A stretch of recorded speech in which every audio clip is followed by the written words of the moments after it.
भन्तेची नमो वंदामी बुद्धाय. वंदामी. साधू 69व्या महापरिनिर्वाण दिन परिनिर्वाण दिनाच्या निमित्ताने सकाळी सकाळी आपली भेट होत आहे. भेट होत आहे. मलाही काही प्रश्न पडलेत भन्तेजी हा. की आपला 30 वर्षांचा हा चिवराचा प्रवास आहे आणि या प्रवासामध्ये तुम्हाला बाबासाहेब आंबेडकरांना अपेक्षित असलेली धम्म चळवळ ही आज कुठे चाललेली आहे, या अनुषंगाने तुम्ही काय बोलावं? खरं तर मी रात्री पूजनीय बाबासाहेबांना 12 वाजता अभिवादन केलं आणि ते 3 वाक्य भीमरावं सरामी भीमरावं सरामी भीमरावं सरामी, त्या बोधिसत्वाला माझा प्रणाम. आता खरं तर हे श्रीलंकेमध्ये किंवा म्यानमारमध्ये थायलंडमध्ये हे थोडंसं लोकांना अचंबित वाटेल की डॉक्टर बाबासाहेब आंबेडकरांचं तर लाईफ ग्रस्त आश्रमातला आहे आणि एक काशाय वस्त्रातला माणूस बाबासाहेबांना अभिवादन करत आहे. आता हे त्यांच्या दृष्टीने उलटं आहे. हो हो. परंतु जेव्हा भारतातला एखादा बौद्ध भिक्खू बाबासाहेबांना भीमरावं सरामी म्हणतो, म्हणजे याचा अर्थ डॉक्टर बाबासाहेब आंबेडकरांच्या धम्मक्रांतीनेच मला हे काशाय वस्त्र मिळालं. ही जी ऋणता आहे, हो बरोबर, की बाबासाहेब आंबेडकर नसते तर कदाचित हे काशाय वस्त्र मिळालंही नसतं. म्हणजे एका याचा अर्थाने बाबासाहेबांनी भारतात धम्मचक्र प्रवर्तन हे आधुनिक कालखंडात केल्यासारखंच आहे. हां, आधुनिक कालखंडात केलं, परंतु 2500 वर्षापूर्वीचाच शब्द दिला. बरोबर, म्हणजे पूजनीय बाबासाहेब अनुपवर्तन दिन आहे. हां, म्हणजे इतके महापुरुष विद्वान व्यक्तिमत्व होते, पण पूजनीय बाबासाहेबांनी मूळ बौद्ध तत्त्वज्ञानात एक सूदभरे बदल केला नाही. कारण बाबासाहेबांचाही गाढा विश्वास होता की बुद्धं शरणं गच्छामी हा जो शब्द आहे तो स्वयं बुद्धांनी सुद्धा अगोदरच्या 27 बुद्धांसाठी अनुमोदित केलेला आहे. बुद्ध ही एक ज्ञानाची अवस्था आहे, संबोधीची अवस्था. करेक्ट. आणि अशा 27 बुद्धांना बाबासाहेब आंबेडकरांनी वंदन केलेलं आहे. आणि जेव्हा 6 डिसेंबर बाबासाहेब आंबेडकरांच्या परिनिर्वाणस्थ प्रवासाचा दिवस येतो, लोक त्याला दुःखाचा दिवस म्हणतील, ज्यांना समजलं नाही ते लोक आक्रोश करतील. पूजनीय बाबासाहेबांचा शेवटचा दिवस, शेवटचा श्वास. परंतु बौद्ध साहित्य काय म्हणते, जेव्हा एका बोधिसत्वाच्या निर्वाण यात्रेकडे ज्यावेळेला आपण पाहतो आणि बुद्ध असते तर पूजनीय बाबासाहेबांना बुद्धांनी सुद्धा साधुवाद दिला असता की ही बोधिसत्वाची, बाबासाहेब बोधिसत्वच होते असं म्हटलं जातं. यस, साऱ्या जगाने स्वीकारलेलं आहे. ज्यांच्या पारमीचं पूर्णत्व अनुभवता येते, दान पारमिता, शील पारमिता, त्याग पारमिता, अधिष्ठान पारमिता, उपेक्षा पारमिता, तर बाबासाहेबांचं समग्र जीवन आणि चरित्र ज्यावेळेला आपण वाचतो त्यावेळेला आपल्या लक्षात येते की पूजनीय बाबासाहेबांची एकही अशी पारमिता दिसत नाही की जी अपूर्ण आहे. शील पारमिता बघा, आणि स्वतः बाबासाहेब म्हणतात की माझं सर्वात मोठं जर धन कोणतं असेल तर माझं चारित्र्य आहे. बरोबर, चारित्र्यावरती एक सूदभरही माझा डाग नाही आहे. मग मी परदेशात आहे, भारतात आहे, श्रीमंतात आहे, गरिबात आहे. पूजनीय बाबासाहेबांच्या जीवन प्रवासात चरित्र हा जर शब्द आपण उचलला एकच, तर त्याच्या एवढा भारदस्तपणा जगाच्या कोणत्याच व्यक्तिमत्वात तुम्हाला दिसणार नाही आहे. बरोबर, कोणतंही व्यक्तिमत्व घ्या तुम्ही क्रांतिकारी घ्या, तुम्ही उद्योग क्षेत्रातले लोक घ्या, साहित्यातले घ्या, आध्यात्मिक प्रवासातले पण घ्या. बरोबर, पण चारित्र्य हा शब्द ज्यावेळेला येतो त्यावेळेला डॉक्टर बाबासाहेब आंबेडकरांच्या जीवन प्रवासाकडे तुम्हाला मला पाहताना एक ऊर्जा मिळते.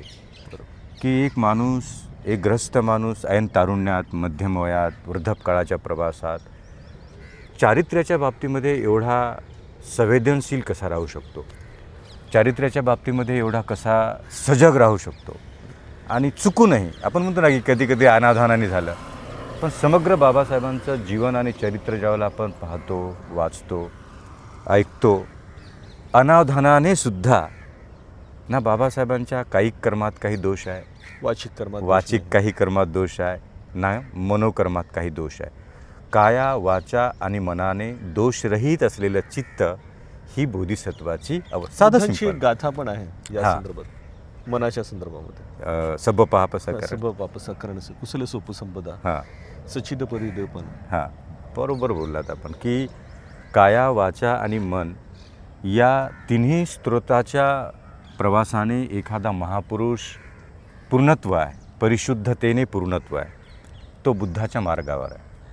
बोधिसत्व ही अवस्था बुद्धाच्या जीवन प्रवासातील अंतिम कळसाकडे जाण्याचा मार्ग आहे. बोधिसत्व झाल्याशिवाय बुद्धत्वाकडे जाण्याचा मार्गच उपलब्ध होत नाही. जेव्हा एक बोधिसत्व 10 भूमी आणि 10 पारमितांचा संयोग करून 4 ध्यानास प्राप्त करतो, तो बोधिसत्व बुद्धत्वाच्या अंतिम कळसाचा साक्षात्कार करतो. डॉक्टर बाबासाहेब आंबेडकरांनी हे आपलं एक व्यक्तिगत मत असू शकतं की डॉक्टर बाबासाहेब आंबेडकरांनी जर असा विचार केला असता की माता रमाई गेल्यानंतर आता काही आयुष्यात राहिलेलं नाही आहे, मी ग्रहत्याग करतो आणि जे गाशाय वस्त्र मी वैराग्याने घेतलं आहे त्यालाच आता कंटिन्यू करतो मी, आणि एखाद्या जंगलात जाऊन दीर्घ ध्यान करतो.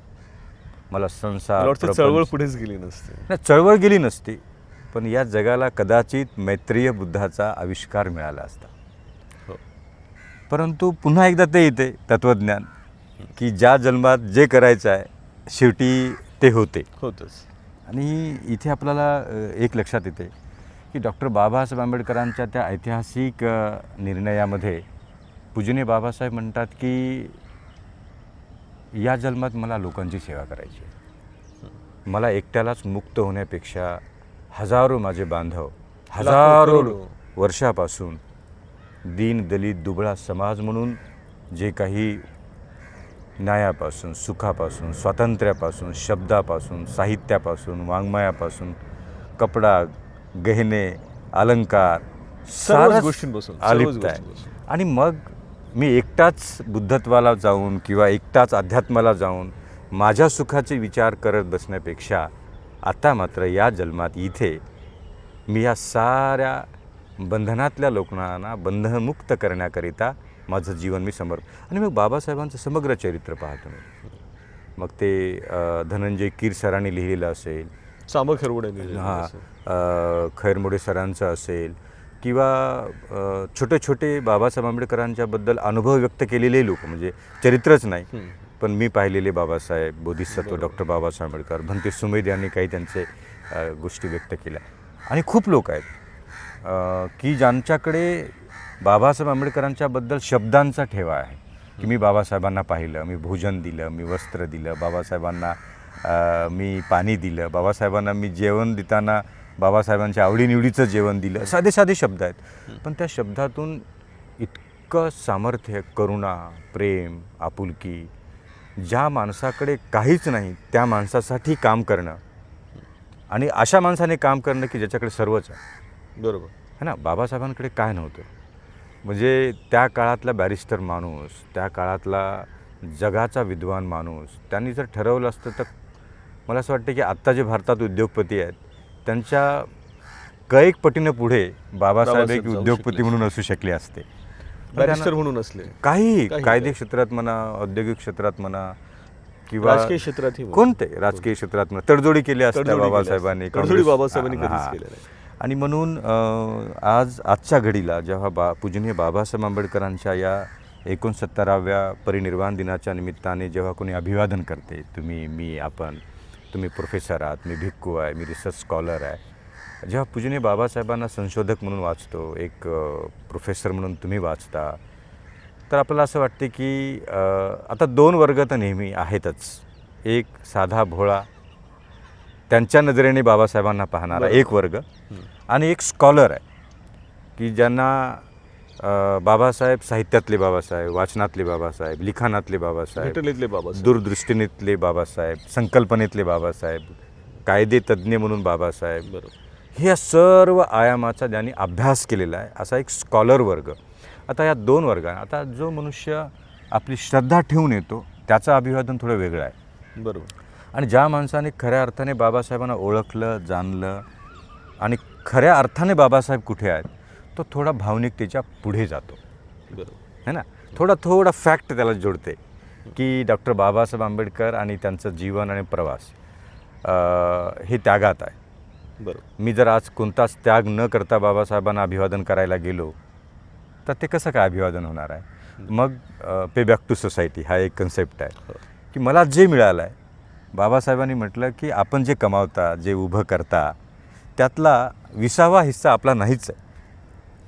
मग तुमचं आयुष्य जर 60 वर्षाचं असेल तर त्याचा 20वा हिस्सा चळवळीला द्या. 100 रुपये तुमची इन्कम असेल, 20वा हिस्सा चळवळीला द्या. जे काही तुमचं आहे, ज्ञान आहे, पैसा आहे, संपत्ती आहे, आयुष्य आहे, बरोबर. त्याचा 20वा हिस्सावर आपला काहीच अधिकार नाही आहे. तर एक महापुरुष 100% धन, 100% आयुष्य, 100% वेळ, 100% संपत्ती, 100% ज्ञान, त्याग, समर्पण, एफर्ट 100% देतो. त्या माणसाने आपल्याकडनं काय अपेक्षा केली? तुम्ही फक्त 20वा हिस्सा द्या. बरोबर. म्हणजे जैसे बोले वैसे चाले, त्याची वंदावी पाहू. त्याची वंदावी पावले. तर बाबासाहेबांची पावलं इतके पवित्र आहेत, निर्णय एवढे अधिष्ठित आहेत की अभिवादन करताना प्रत्येक निर्णयाला जेव्हा आपण प्रणाम करू, असं उठतानाच संकल्प करून उठावा की हे पूजनीय बोधिसत्वा, तुमच्यातली प्रज्ञा मी घेत आहे, तुमच्यातला त्याग मी घेत आहे. हे पूजनीय बोधिसत्वा, तुमच्यातला मी संयम घेत आहे. हे पूजनीय बोधिसत्वा, तुमच्यातलं मी विद्वत्तेचा एक अंश घेत आहे.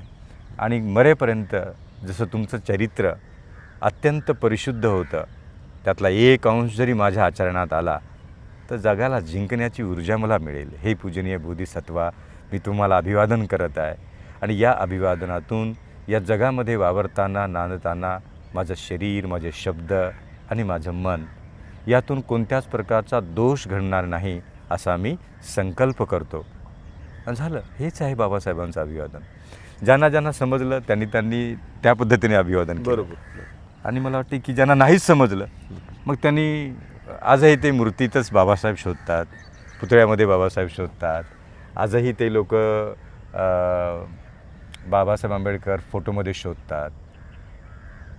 बाबासाहेब आंबेडकर याच्या पलीकडची अवस्था आहे.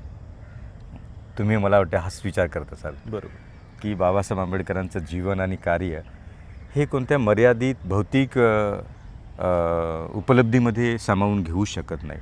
आणि म्हणून कदाचित बाबासाहेबांनी म्हटलं की माझे पुतळे बनवू नका. मला डोक्यावर घेऊन नाचण्यापेक्षा मी जो मार्ग देत आहे त्याच्यावर बाबासाहेबांचा विचार डोक्यात. यस. महत्त्वाचं. आत्ताच्या घडीला काय झालं की जो एक मोठा वर्ग आहे ते चुकीचं नाही, आपण त्यांना काउंटर नाही करत आहोत. परंतु बाह्य डॉक्टर बाबासाहेब आंबेडकरांच्या साधनांना जास्त महत्त्व न देता आध्यात्मिक आणि आंतरिक जे बाबासाहेबांचे शब्द आहेत ते इथेच आहेत, लिखाण आहे ते इथेच आहे, अनुभव आहे ते इथेच आहे. आजही प्रत्यक्ष बाबासाहेबांना पाहिलेली माणसं इथे आहेत. म्हणजे डॉक्टर बाबासाहेब आंबेडकर काही ही दंतकथा नाही आहे, पूजनीय बोधिसत्व हे काही चमत्कार नाही आहे, अवतार नाही आहे, दैव नाही, ईश्वर नाही, परमात्मा नाही, तो निराकार नाही, ते अस्तित्व आहे. It's a fact. आणि बाबासाहेबांना अस्तित्वातला बाबासाहेब, आचरणातला बाबासाहेब, पाहिलेले बाबासाहेब, ऐकलेले बाबासाहेब जर उभे करता आले तर आपण काय ऐकलं, कोणी काय ऐकलं याचा शोध घेण्याचा आपण प्रयत्न करू. आणि ज्यांनी बाबासाहेब ऐकले त्यांच्याकडे बसू आणि काय तुम्ही ऐकलं. कोणी म्हणेल मी बाबासाहेबांचं शिका हा शब्द ऐकला, कोणी म्हणेल की मी बाबासाहेबांचा संघटित व्हा हा शब्द ऐकला, कोणी म्हणेल की बाबासाहेबांनी संघर्ष करा असं म्हटलं, ते मी ऐकलं. आणि ह्या तीनही शब्दांनी समाज बांधता येतो. शिका, संघटित व्हा, संघर्ष करा, हे मी ऐकलं म्हटलं तर तो दुसऱ्याला देता येते.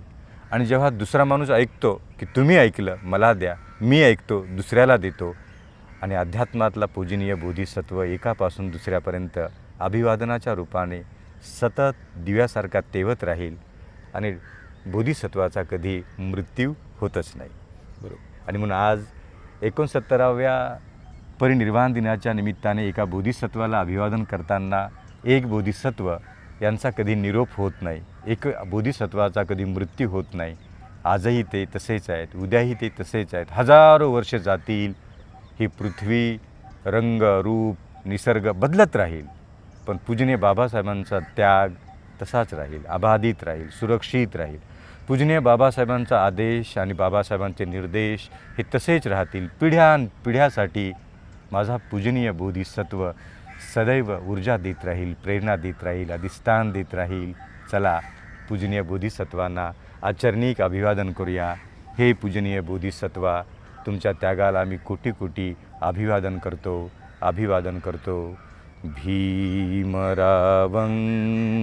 सरामी, भीमरावं सरामी, भीमरावं सरामी. थँक्यू सर, साधू, एवढा साधू, वेळ दिला. साधू. पूजनीय बाबासाहेबांना एक वेगळं अभिवादन करायचं आहे.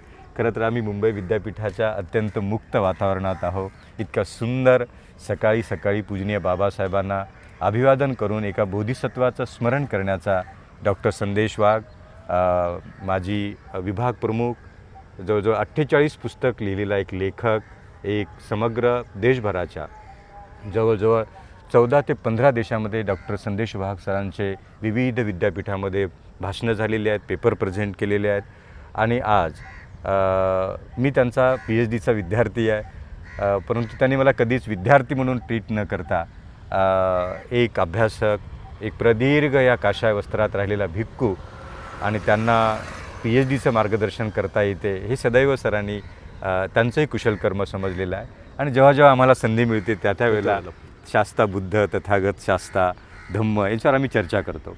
भविष्यात खूप एपिसोड येतील, सरांना घेऊन आपण खूप काम करूया.